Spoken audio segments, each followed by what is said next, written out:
الحمد لله رب العالمين والعاقبة للمتقين والصلاة والسلام على سيد الأنبياء والمرسلين وعلى آله وأصحابه أجمعين أما بعد فأعوذ بالله من الشيطان الرجيم بسم الله الرحمن الرحيم يدخل من يشاء في رحمته والظالمين أعد لهم عذابا أليما آمنت بالله صدق الله مولانا العظيم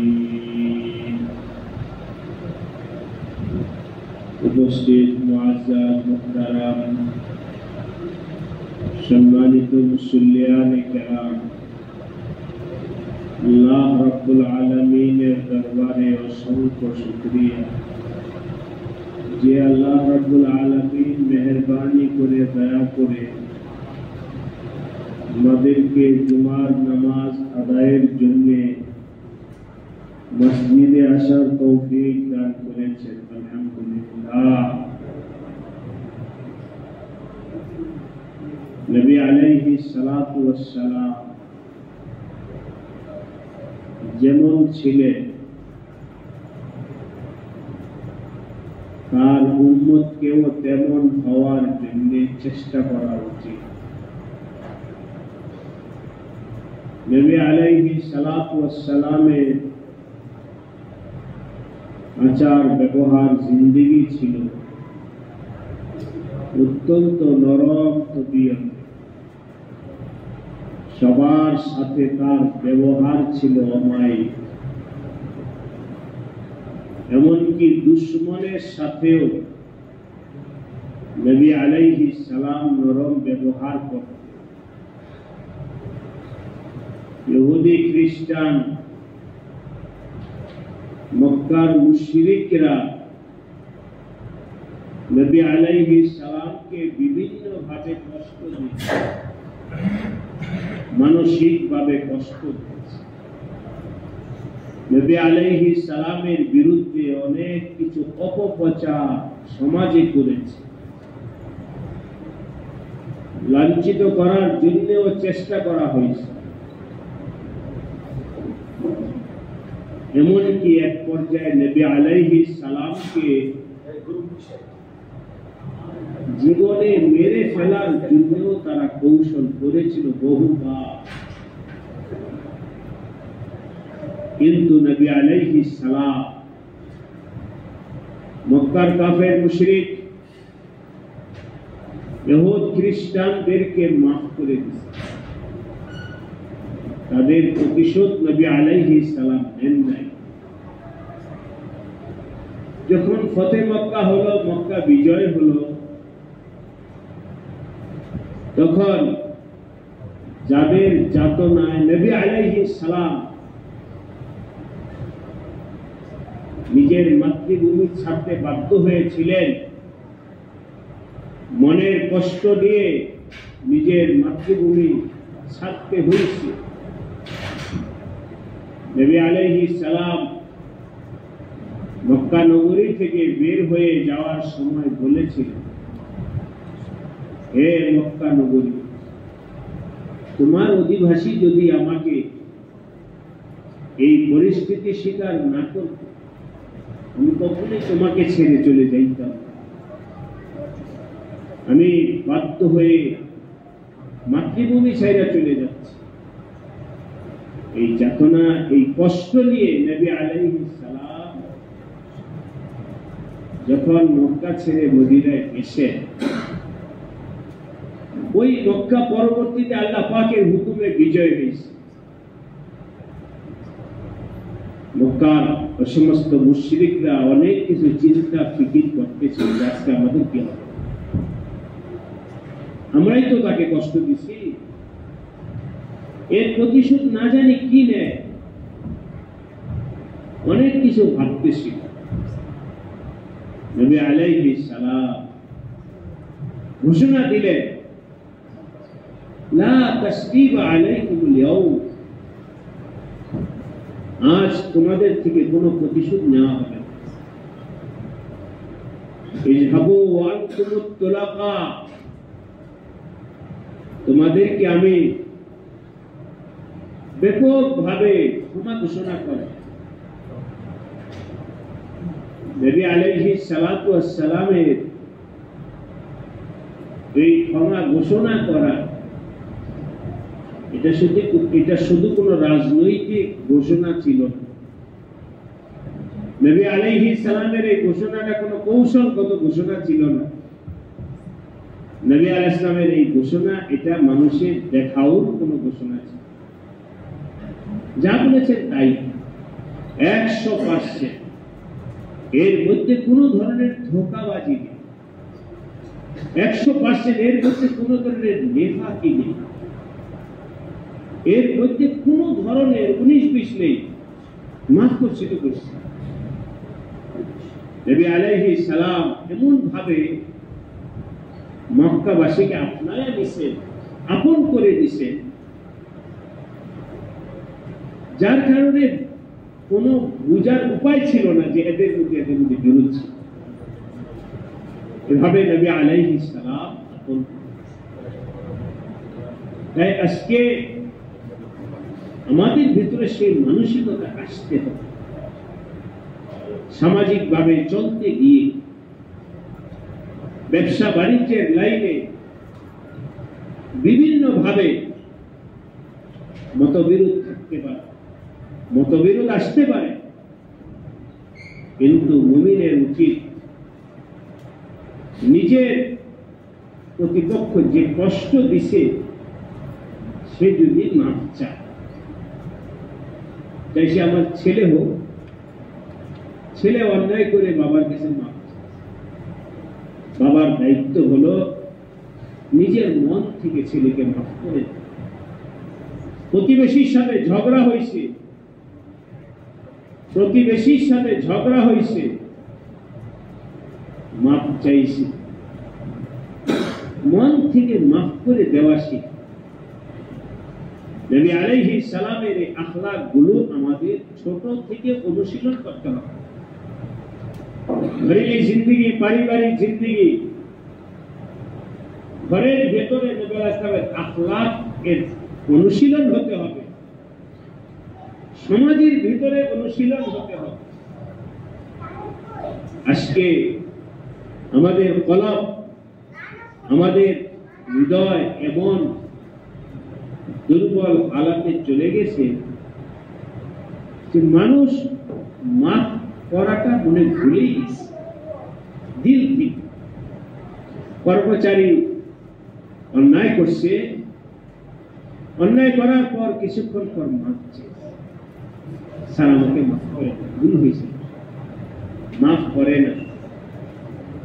প্রতিশোধের আগুন যতক্ষণ পর্যন্ত না জ্বালানো, তার থেকে কঠিন ভাবে যতক্ষণ পর্যন্ত না নিবে ততক্ষণ পর্যন্ত রাগের আগুন নিভাইতেই পারে। যখন মানুষ এই রাগের বশীভূত হয়ে প্রতিশোধ নিতে চায়, আমি বলি, আপনি বলি, কোরআন হাদিস থেকে বলছি, আপনারা লিখে রাখতে পারেন, আপনি যে কেউই হন না কেন, রাগের বশীভূত হয়ে যখন কোন শাস্তি দিতে যাবে বা কিছু বলতে যাবে, বলনেওয়ালা স্বাভাবিক কথা বলতে পারে, শাস্তি দেনেওয়ালা স্বাভাবিক শাস্তি দিতে পারবে, অবশ্যই বলতে গিয়ে সীমা লঙ্ঘন, শাস্তি দিতে গিয়ে সীমা লঙ্ঘন করবে। কারণ আমাদের কলব নবী আলাইহিস সালাতু ওয়াস সালামের কলবের মতো হয়নি, সাহাবায়ে কেরামের দিলের মতো এখনো দিল তৈরি হয়নি। কলব হয়ে গেছে পোড়াকান, হাজারো রোগে কলব দুর্বল। এই জন্য হাকিমুল উম্মত হযরত আশরাফ আলী থানভী রাহমাতুল্লাহ আলাইহি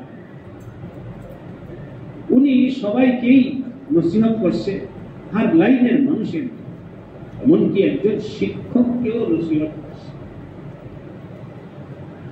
মাদ্রাসার হোক, স্কুলের হোক, কলেজের হোক, কোনো জায়গার হোক, সবার প্রতি হযরতের এই নসিহত ছিল যে তোমরা রাগের বশীভূত হয়ে কাউকে শাস্তি দিও, রাগের বশীভূত হয়ে কোনো বিচার করিও না, রাগের বশীভূত হয়ে কাউকে কিছু করিও না। যখন একজন উস্তাদ রাগের বশীভূত হয়ে তার ছাত্রকে কিছু বলতে যাবে, সেখানে সীমা লঙ্ঘন। যেখানে আদব শিক্ষার জন্য একটা টিকনি দেওয়ার দরকার ছিল, সেখানে 5টা দিন। এমনি ভাবে কর্মচারী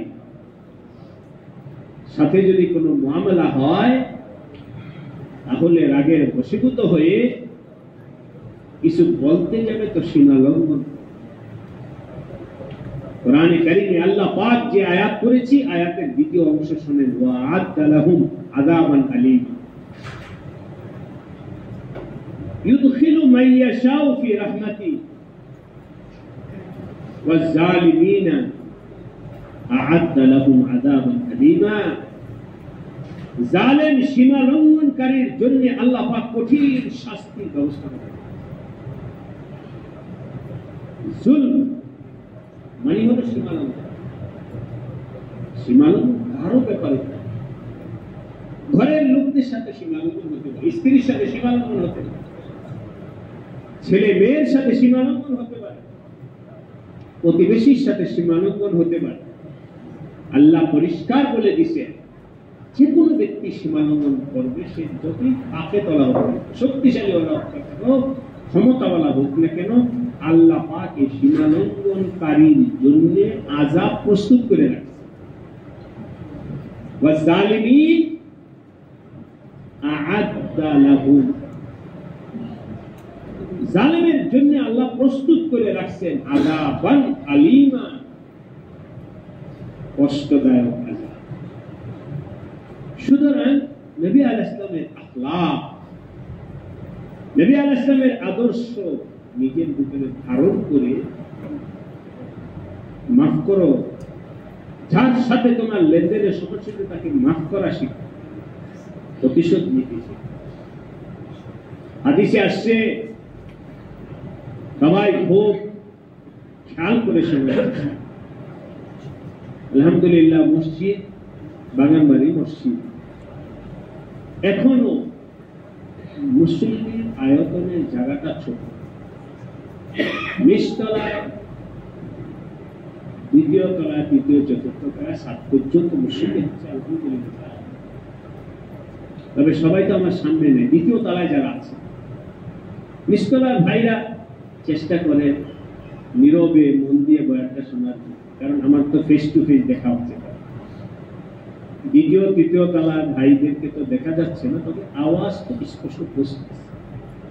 তাই দ্বিতীয় তৃতীয় তলায় যে সমস্ত ভাইরা আছেন তাদেরকে অনুরোধ করব, অল্প সময়ের জন্য মসজিদে আসছি, উপরেও যেন কোনো কথা না হয়, মন দিয়ে শোনার জন্য চেষ্টা করতে। সবার প্রতি আমার অনুরোধ। কেন অনেকে আছে দ্বিতীয় তলার বয়ানটা শুনতে চায়, কিন্তু আরেকজনের ফিসফিসের কারণে এরকম একটা কথা আমার কাছে আসছে। তাই সবার কাছে অনুরোধ, মসজিদে নীরবভাবে কথা শোনার চেষ্টা করুন। বয়ান তো প্রত্যেকদিন হয় না, জুমার দিন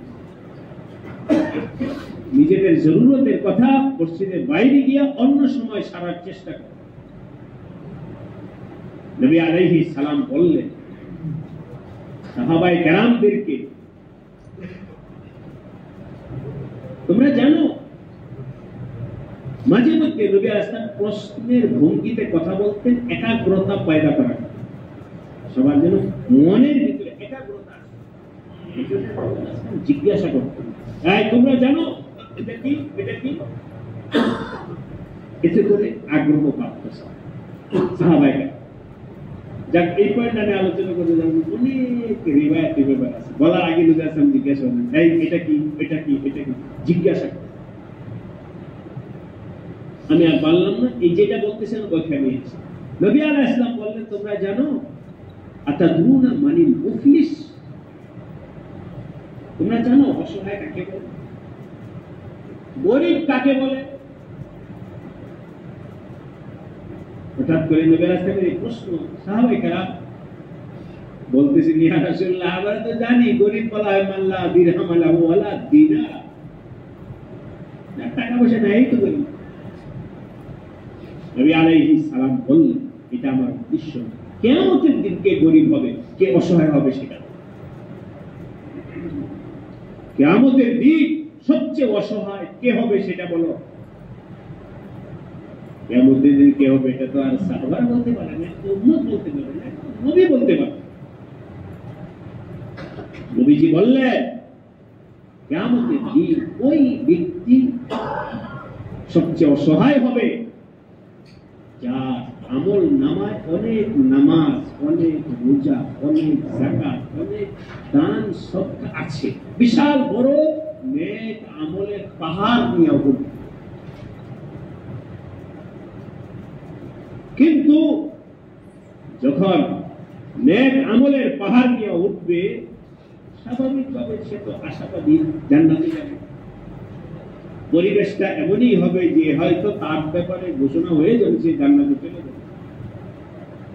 এমত অবস্থায় একজন আল্লাহ পাকের কাছে, আল্লাহ আমার কি কথা বলে, ওনার ব্যাপারে আমার একটা নালিশ আপনার, ওইখানে তো নালিশ করতে কোনো ভয় নেই। এখানে তো ভয় আছে যে আমি নালিশ করবো, পরে আবার যদি আমার গুলি মেরে দেয়। সেখানে সব নিরাপদ,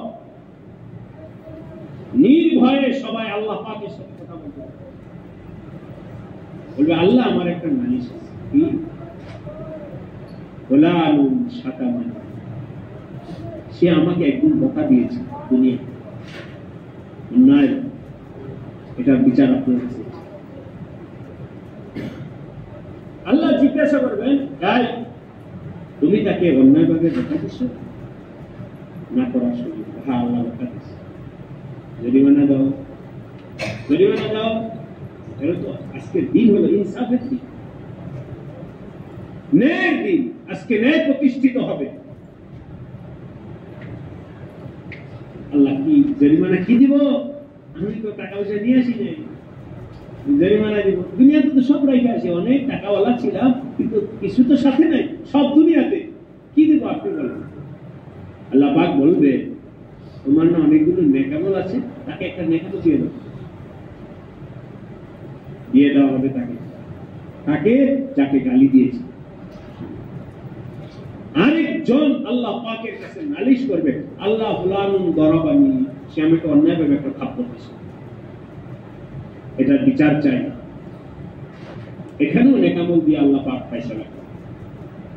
ওই দিন টাকা পয়সা তো থাকবেই না, ওই দিন লেনদেন সব ফয়সালা হবে নেকামল। আরেকজন বলবে, আল্লাহ সে তো আমার থেকে টাকা নিয়ে কে বেচেন, আমি পাইনি। আল্লাহ বলবেন, নেকামল দাও।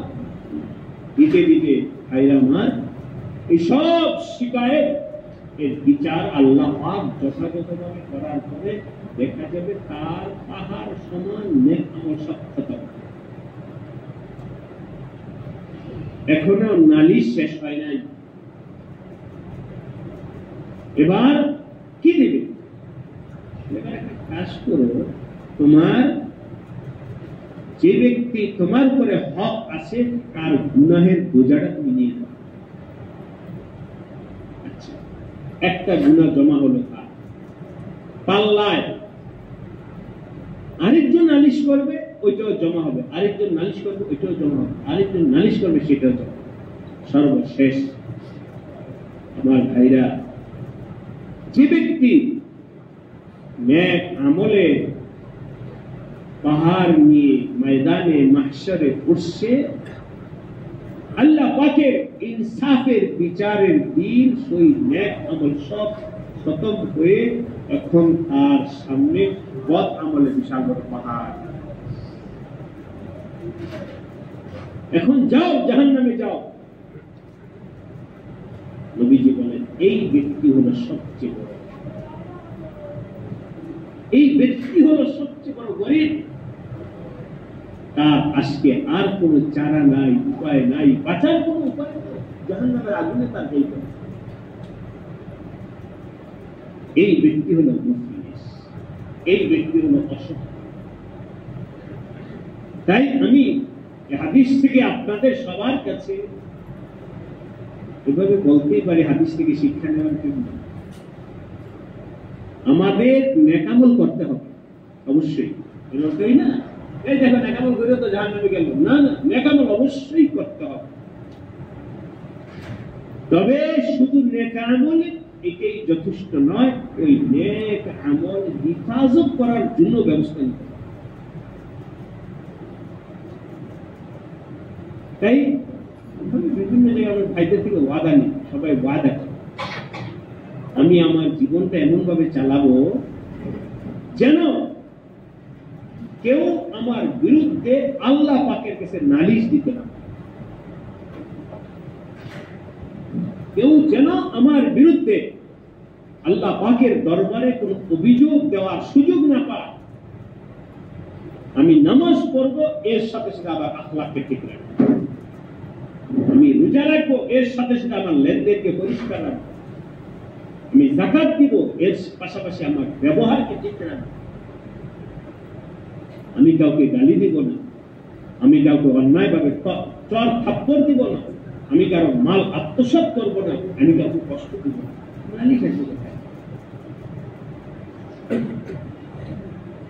আল্লাহ আমাদের সবাইকে ভাবার ফিকির করার তৌফিক দান করেন। সাহাবায়ে কেরামের দিল ছিল জিন্দা, যার কারণে কিছু বললে তারা বুঝতেন, আর তাদের কলম কাইতো কান্নাকাটা নিজের হিসাব লাগাই। সেই সাহাবায়ে কেরামের অনুসরণ করে আমাদের আল্লাহ ওয়ালা বুজুর্গানের দিনও খুব কান্নাকাটা করত। আল্লাহ কি যেন হয়, কি যেন হয়, কি যেন হয়, মৌত কিভাবে যেন হয়, কবরে যেন কি হয়, হাসরে যেন কি হয়, কি হবে, কিভাবে পার পাবো, কিভাবে পার পাবো, এই চিন্তা ফিকির আল্লাহ ওয়ালাদের ছিল, যার কারণে তারা খুব কান্নাকাটা। অনেক বুজুর্গ ছিলেন, কান্নাকাটা করতে করতে চোখের পাওয়ার আল্লাহর ভয়ে কাঁদতে। যারা বিনা হিসাবে জান্নাতে যাবে ইনশাআল্লাহ, সুযোগ হলে আগামী সপ্তাহে হাদিস, আরেকটা হাদিস শুনবো। ফাফাযাত আইনাহু, একা একা বসে বসে পায় আল্লাহর ভয়ে। আমি আজকে আপনাদের কাছে জিজ্ঞাসা করব, বলেন তো দেখি কে জানছে আল্লাহর ভয়ে, কবরের ভয়ে? সাহাবায়ে কেরাম এর সামনে নবী আলাইহিস সালাম যখন হাসরের চিত্র বয়ান করতেন, কবরের হালাত বয়ান করতেন, নবী আলাইহিস সালাম জান্নাতের অবস্থা বলতেন, জাহান্নামের অবস্থা বলতেন। একবার নবী আলাইহিস সালাম বয়ান করার পরে দেখলেন যে মজলিসের হালাত বহুত খারাপ, সবার বেহুশির মতো খারাপ। নবী আলাইহিস সালাম বয়ানের মাঝখানে উঠে গেলেন, নবীজির হালাত তেমনই কিছুটা ছিল। মজলিস থেকে উঠে গেলেন, দীর্ঘ পর নবী আলাইহিস সালাম হালাত কি দরজা খুলে আইসা থেকে সব ওই হালাত, এখনো হালাত স্বাভাবিক। কেন? দিলের মধ্যে আল্লাহ পাকে খুব খাসিয়ত ওইভাবে ছিল। শুধু ভাই দোস্ত, আমরা এরকম আমাদের দিল হয়েছে শক্ত যে নিজের মাকে কবর দেওয়ার সময় উঠায়, সেলফি। মানে আমি যে মার কবরে নামছি আর সেলফি উঠাই।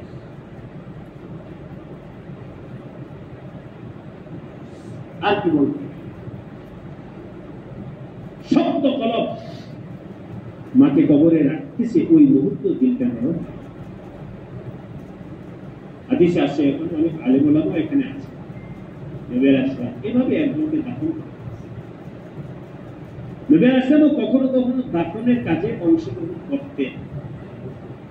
কেউ মারা গেছে, দাফনে নবী আলাইহিস সালাম কবর লাশে রাখবে, এমত অবস্থায় ওই দূরে বসে নবী আলাইহিস সালাম একটা হাতে একটা কাঠি নিয়ে বসে চিন্তার জগতে নবী আলাইহিস সালাম মাটির মধ্যে একটা দাগ চিত্র অঙ্কন করে রঙিন পেরেশানির হালাত সাহাবায়ে কেরাম বলেন, নবী আলাইহিস সালাম বললেন, আসো তাকে হাসরের ব্যবস্থা করো। মাটির মধ্যে দাগায় তাই আপনাদের সবার কাছে এটাই আজকে অনুরোধ, নেকামলও করতে হবে, আবার এর সাথে সাথে নিজের আখলাককেও দুরুস্ত করতে হবে। কেউ যেন আমার ব্যাপারে কোনো নালিশ দিতে না পারে। আহিয়ানা কখনো কখনো নবী আলাইহিস সালাম সাহাবাদেরকে জিজ্ঞেস, এই শোনো, আমি ব্যক্তির ব্যাপারে, ব্যক্তি মুহাম্মদ হিসেবে আমার ব্যাপারে তোমাদের কি কোনো নালিশ আছে?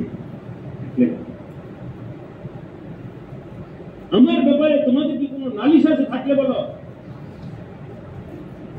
দুনিয়াতে ফয়সালা হয়, নবীজির মতো ব্যক্তি উনিও বলতো, নালিশ থাকলে বলো। কেউ কিছু টাকা পাবা, কারোর সাথে আমি কারো হক নষ্ট করছি, কেউ কারোর সাথে ওয়াদা খারাপ করছি, বলো ইয়া রাসূলুল্লাহ আমার সাথে ওয়াদা ছিল, আলিয়াযুবিল্লাহ আপনি খারাপ করেছেন, আমার সাথে লেনদেনের সমস্যা ছিল, এটা পরিষ্কার করেন নাই, কারো কোনো ধরনের হক অভিযোগ আপনি বলো, আমি শুনতে পছন্দ।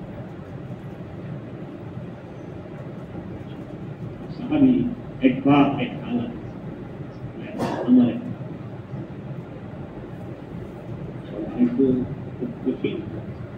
নবীজির ব্যাপারে অভিযোগ বলা দাঁড়াইছে, নবীজি নির্ভয়ে বলো, কোন ধরনের সংকোচ নাই, বলো। আমাকে একবার আপনি এক সময় লাঠি দিয়ে জিহাদের মাঝারে গেছিলেন, সারিবদ্ধভাবে দাঁড় করে দিয়েছিলেন, উনি বাঁকা হয়ে দাঁড়াইছিলেন, নবী হাসান লাঠিতে খোঁচা, সোজা হয়ে দাঁড়াও, এরকম আপনি আমাকে লাঠি দিয়ে একটা খোঁচা মেরেছেন। নবীজি বললেন, তুমি কি এটা বদলা দিতে চাও? এই জন্য নিয়ে নাও, এখনই নাও। সাহাবী হাতে লাঠি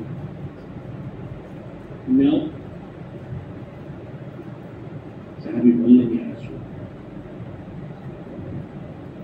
যখন আপনি লাঠি দিয়ে আমার শরীরে খোঁচা দিয়েছিল, ওই সময় আমার গায়ে আপনার গায়ে তো কাপড় আছে, কাপড়ের উপর দিয়ে খোঁচা মারলে তো বদলা হবে। নবীজি বললেন, আসুন। নবীজি তার চাদর মুবারক খুলে দেন।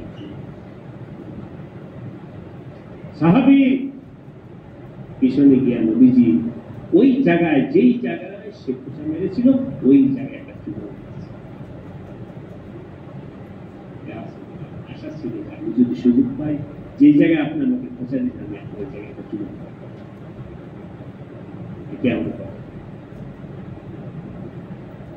যাই হোক, আমি আপনাদেরকে বুঝিয়ে দিতে চাই, নবীজির মতো ব্যক্তি যদি সবাইকে বলে যে ভাই তোমাদের কোনো হক আছে কিনা মনে করে বলো, কারো কোনো অভিযোগ থাকলে বলো,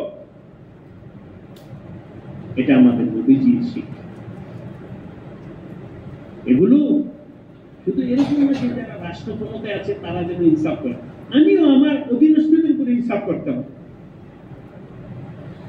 অধীনস্থ কর্মচারী হোক, গারোয়ান হোক, ড্রাইভার হোক, কাজের বুয়া হোক, ছেলে হোক, ছাত্র হোক, প্রতিবেশী হোক, কারো যেন আমার ব্যাপারে ময়দানে মাকসাদের নালিশের কোনো সুযোগ না।